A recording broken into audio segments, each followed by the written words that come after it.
పుస్తకాలు సరిపోయాయా? రేపు పిల్ల పెత్తనం ఒకటి ఉంది. పిల్ల పెత్తనం ఏంటి? రేపు వాళ్ళ అమ్మాయిని ట్యూషన్ దగ్గర దిగబెట్టాలంట. మరి నీ ట్యూషన్ సంగతి ఏంటి?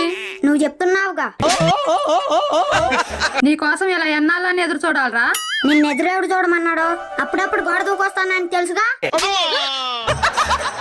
ప్రతిరోజు నీ కోసం ఎదురు చూసి చూసి నా కళ్ళు కాయలు కాస్తున్నాయి కదరా.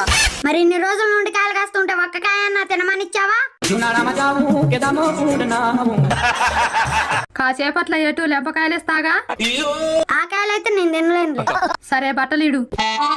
అది సరే కానమ్మా, రోజు నా కోసం ఇలా ఎదురు చూడొద్దని చెప్పినా సరే ఎందుకు ఎదురు చూస్తావు? ఎందుకంటే మీ కన్న తల్లిగా అది మా బాధ్యత. అంటే ప్రేమ, ప్రాణం.